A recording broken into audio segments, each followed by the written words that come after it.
आज हम कवर करेंगे सेकेंड पार्ट ये वीडियो का, पावर सेक्टर का। जरूर आप फर्स्ट पार्ट देखना, लिंक आपको डिस्क्रिप्शन में मिल जाएगी, या आप आई बटन पे भी क्लिक करके फर्स्ट पार्ट देख सकते हैं। अब हम देखें तो सेकेंड पार्ट में हम क्या क्या कवर करेंगे इस वीडियो में। अब अपने स्क्रीन पे देख सकते हैं, वर्ल्ड में पावर इंडस्ट्री कितने परसेंट सीएजीआर से बढ़ रही है, इंडिया में पावर इंडस्ट्री कितने परसेंट सीएजीआर से बढ़ रही है, की डिमांड ड्राइव्स क्या है जो पावर कंजम्पशन को बूस्ट कर रहे हैं इंडिया में, गवर्नमेंट पॉलिसी क्या है पावर को लेके इंडिया में कौन कौन सी कंपनी है जो ये सेगमेंट में काम करती है, और क्यों रिन्यूएबल एनर्जी के स्टॉक्स ऊपर जा रहे हैं कंटिन्यू। और लास्ट में हम शेयर करेंगे हमारा व्यू कि हमारा व्यू क्या है इस सेक्टर को लेके। नमस्कार, मैं जीत सिंह स्वागत करता हूं आपके चैनल ठाकुर कैपिटल में। वर्ल्ड में पावर इंडस्ट्री कितने परसेंट सीएजीआर से बढ़ रही है, means compounding annual growth rate क्या है पावर का वर्ल्ड में। अगर देखें 2021 से लेकर 2026 के डेटा से तो 3% सीएजीआर से ये ग्रोथ रेट वर्ल्ड वाइड चल रहा है। कोविड के फॉल के बाद हमको एक स्पाइक देखने मिला था कि 6% का ग्रोथ हमको देखने मिला वर्ल्ड वाइड। बहुत सी इंडस्ट्री बंद थी, लॉकडाउन थे, और जब लॉकडाउन ओपन हुए तो जो डिमांड थी उसको रीच करने के लिए प्रोडक्शन तेजी से बढ़ा, और उसकी वजह से यह डिमांड 3 से 6% हो चुका था। आप अपने स्क्रीन पे देख सकते हैं पावर जनरेट सबसे पहले कहां से होता है इंडिया में। सेंट्रल गवर्नमेंट, स्टेट गवर्नमेंट और प्राइवेट प्लेयर, अब ये 3 जन हैं जो इंडिया में पावर जनरेट करते हैं। तो सबसे पहले हम लोग बात करें मार्केट शेयर की, तो central government 24.6% market share own करता है, मतलब 100 में से 24% तक सेंट्रल गवर्नमेंट सप्लाई करता है पावर। उसके बाद स्टेट गवर्नमेंट है 26.2%, और आज प्राइवेट प्लेयर यहां पे 49% कंट्रीब्यूट करते हैं सप्लाई में पावर के। हम लोग देख सकते हैं बहुत तेजी से प्राइवेट प्लेयर इसमें बढ़े हुए हैं। अब हम लोग देख सकते हैं अपने स्क्रीन पे इंडिया में पावर जनरेट करने का सोर्स क्या है। फॉसिल फ्यूल से 49.1% और नॉन फॉसिल फ्यूल से 40.9% हम लोग जनरेट करते हैं पावर। आप अपने स्क्रीन पे देख सकते हैं अच्छी तरीके से। उसमें हम लोग ये देख सकते हैं कि सिर्फ कोल से 51.1% हम लोग प्रोड्यूस करते हैं पावर, मतलब हमारी जो डिपेंडेंसी है वो कितनी ज्यादा है आज भी कोल पे। टोटल फॉसिल फ्यूल में देखें तो डीजल, कोल ये सब आता है। नॉन फॉसिल फ्यूल में देखें तो solar power, waste management, wind energy, ये सब नॉन फॉसिल फ्यूल में आता है जो एनवायरमेंट को तकलीफ नहीं देते। अब अगर हम बात करें 2009 से लेके अब तक की पावर कंजम्पशन की, तो इंडिया में ये 7% सीएजीआर से बढ़ा है। हमने पहले भी देखा कि जो वर्ल्ड ग्रोथ है वो 3% का हो रहा है, और इंडिया में लास्ट 2009 से अब तक 7% सीएजीआर से बढ़ा है। और एक ऐसा एस्टिमेट है कि 2040 तक इंडिया में 5% सीएजीआर से ये इंडस्ट्री बढ़ेगी। वर्ल्ड में जहां पे 3% सीएजीआर से वर्ल्ड मार्केट बढ़ेगा, और इंडिया की बात करें तो वो 5% से बढ़ेगा, ऐसा एस्टिमेट है। मतलब हम आउट परफॉर्म करेंगे वर्ल्ड मार्केट को। अगर हम 2022 के डेटा की बात करें तो इंडिया वर्ल्ड का सेकेंड लार्जेस्ट कंज्यूमर और थर्ड लार्जेस्ट प्रोड्यूसर रहा है पावर का। अब सबसे इंपॉर्टेंट हम बात करेंगे कि डिमांड ड्राइव्स क्या है पावर इंडस्ट्री को लेके इंडिया में। सबसे पहले बात करें तो ग्रोइंग पॉपुलेशन एक डिमांड बूस्ट कर रहा है इंडिया में इलेक्ट्रिसिटी का। पर कैपिटा कंजम्पशन यूज हो रहा है बिकॉज हर घर तक इलेक्ट्रिसिटी पहुंच रही है धीरे धीरे, जो गवर्नमेंट ऑफ इंडिया का प्रयास है, और गवर्नमेंट ने गांव तक भी धीरे धीरे इलेक्ट्रिसिटी को पहुंचाया है इस आने वाले 5 सालों में। अब बात करें तो जिस तरीके से इंडस्ट्रीज बढ़ रही हैं इंडिया में मेक इन इंडिया के थ्रू, तो यहां पे हम लोग देखें तो और भी इलेक्ट्रिसिटी का जो डिमांड है वो बूस्ट होगा। अब देखें तो 100% में से 42% जो इलेक्ट्रिसिटी है आज भी इंडस्ट्री में यूज होती है इंडिया में। पावर कंजम्पशन एस्टिमेट क्या है इंडिया में, तो 2022 के डेटा के हिसाब से देखें तो 1894 टेरावाट रीच कर जाएगा, ऐसा एक एस्टिमेट है। इंडिया वर्ल्ड का 6th लार्जेस्ट कंट्री है जहां पे क्लीन एनर्जी में सबसे ज्यादा इन्वेस्टमेंट हुआ है, जो कि $90 बिलियन पहुंच चुका है। अब डिमांड क्या बूस्ट कर रही है, जैसे कि higher investment.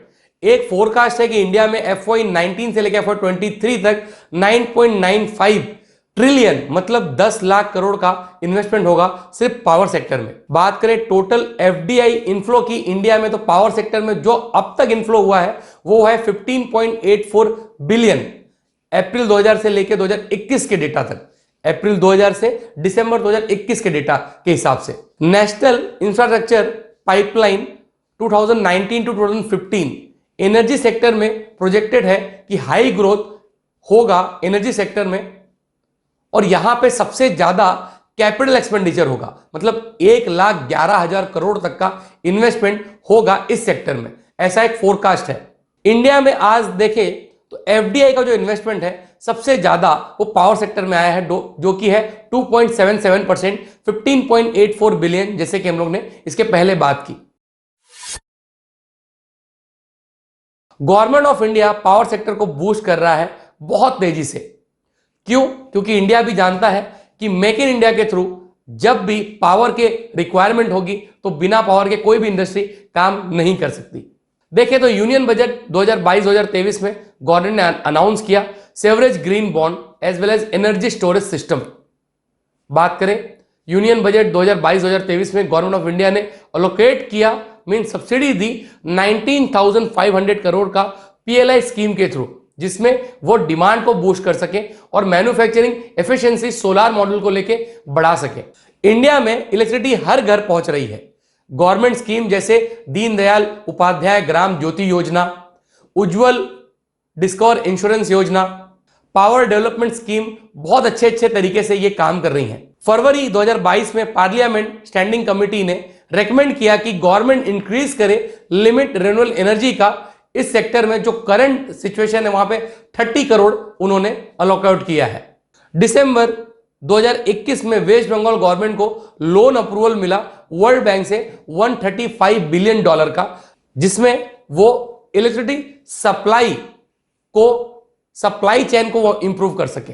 Government of India ने 2021 नवंबर में अनाउंस किया PLI स्कीम, जिसमें उन्होंने फंडिंग इंक्रीज की 24,000 करोड़ से, जो पहले 4,500 करोड़ था, जिससे वो सोलार सेल का मैन्युफैक्चरिंग इंडिया में कर सके। और आज जो हम चाइना पे डिपेंड है सोलार पैनल्स के लिए, वो हम एक्सपोर्ट कर सके अलग अलग कंट्रीज में। नवंबर 2021 में energy efficiency services limited start किया है गवर्नमेंट ने, जिसमें वह प्राइवेट प्लेयर के साथ मिलकर बिल्ड करेगा एनर्जी एफिशिएंसी प्रोग्राम, जो एक सप्लाई को बूस्ट देगा।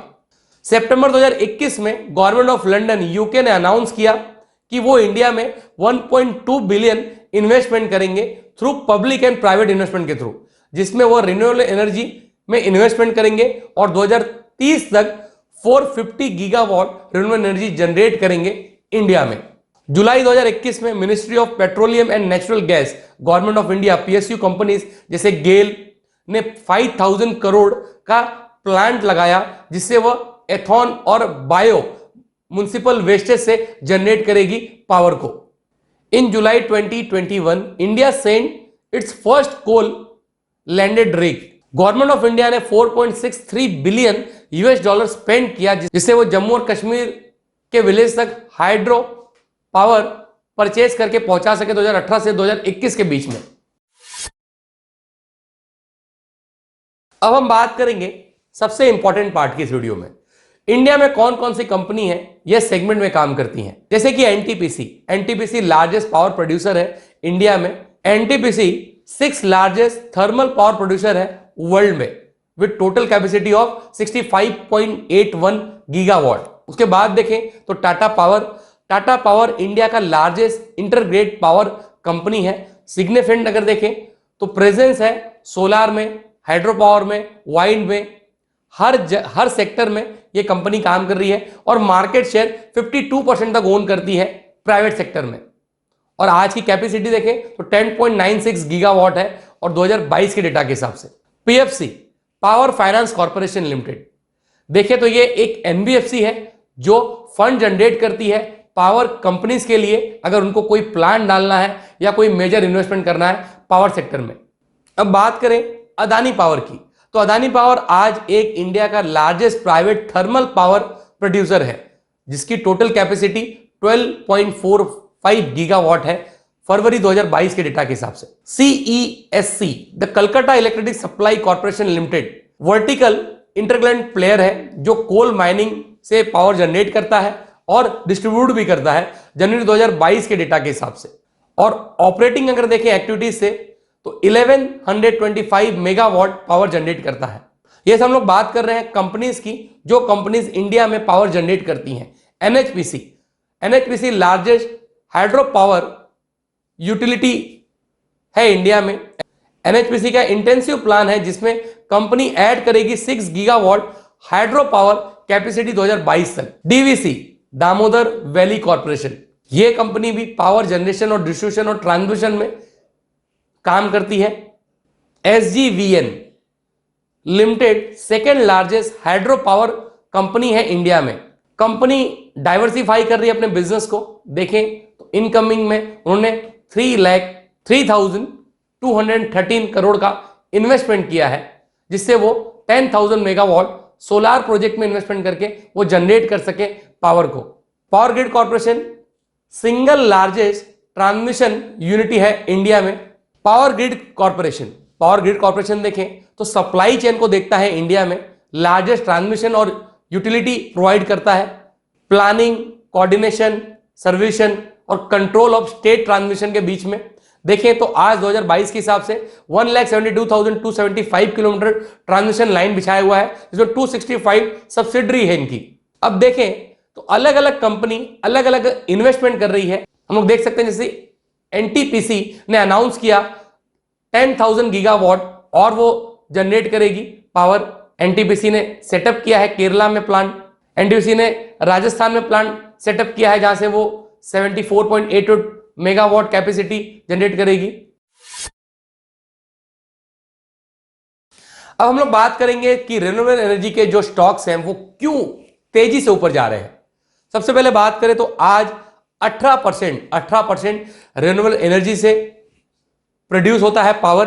जैसे कि हमने पहले देखा आगे की कोल से आज 51% हो रहा है, मगर आगे बढ़ के 2030 तक का ये डेटा है कि आज 18 से ये 44% तक पहुंच जाएगा। मतलब हम लोग 44% रिन्यूएबल एनर्जी से प्रोड्यूस करेंगे पावर को। और थर्मल पावर जो है वो भी रिड्यूस होकर 52% पे हो जाएगा, जो 78% है। वाइंड एनर्जी लार्जेस्ट सोर्स है रिन्यूएबल एनर्जी का इंडिया में, 37.88% गीगावाट हो जाएगा 2022 तक, और यहां से आगे डबल होने का टारगेट गवर्नमेंट ऑफ इंडिया कर रही है। Solar power second largest source है रिन्यूएबल एनर्जी का, सोलर पावर। अब देखें तो गवर्नमेंट की एक टारगेट है कि आज जो 50.3 गीगावाट हो रहा है, गवर्नमेंट टारगेट कर रही है कि 100 गीगावाट हो जाए 2022 तक। मतलब गवर्नमेंट ज्यादा फोकस कर रही है कि सोलार से हम पावर ज्यादा जनरेट कर सकें। मिनिस्ट्री ऑफ पावर एम कर रही है 227 गीगावाट अचीव करें 2022 तक रिन्यूएबल एनर्जी से। अब गवर्नमेंट ऑफ इंडिया के अचीवमेंट्स क्या है पावर सेक्टर में हम बात करें तो 2021 के डेटा के हिसाब से 2.82 करोड़ घरों तक इलेक्ट्रिसिटी पहुंची। बात करें 2022 की तो 36,79,000 करोड़ एलईडी बल्ब डिस्ट्रीब्यूट किए गए, 72 लाख ट्यूबलाइट्स डिस्ट्रीब्यूट किए गए, 23 lakh energy efficiency fan distribute किए गए, जिससे 535 गीगावाट की सेविंग हुई, जो कि 19,295 करोड़ 19,295 करोड़ की कॉस्ट सेविंग हुई एज ए गवर्नमेंट के हिसाब से। मार्च 2022 के डेटा के हिसाब से बात करें तो 40 लाख स्मार्ट मीटर इंस्टॉल कर चुकी है नेशनल स्मार्ट ग्रिड मिशन के हिसाब से, और 72 लाख और मीटर इंस्टॉल किए जाने वाले हैं। सोलर टैरिफ की बात करें तो जो 2019 में इसकी कॉस्ट 7 रुपीज किलोवाट आ रही थी, अब ये घट के 2.45 रुपीज किलोवाट हो गई है। मतलब 2021 में इसके प्राइसेस 3 गुना कम हुए हैं। Government of India 227 gigawatt reach करना चाहती है रिन्यूएबल एनर्जी से, जिसमें 114 गीगावाट सोलार से, 67 गीगावाट वाइंड एनर्जी से और 40 गीगावाट रूफटॉप से 2022 तक। द सेंट्रल इलेक्ट्रिसिटी अथॉरिटी के एस्टिमेट के हिसाब से इंडिया का पावर जो रिक्वायरमेंट है वो 817 गीगावाट पहुंच सकता है 2030 तक। गवर्नमेंट प्लान कर रही है कि स्टैब्लिश करे रिन्यूएबल एनर्जी, जहां से वो 500 गीगावाट जनरेट करे 2030 तक। अगर हमने आपके नॉलेज को थोड़ा सा भी बढ़ाया है पावर सेक्टर को लेके, तो जरूर इस वीडियो को शेयर करें अपने फ्रेंड और रिलेटिव के साथ कि ये वैल्यूएबल इंफॉर्मेशन उन तक भी पहुंच सके। नमस्कार, धन्यवाद।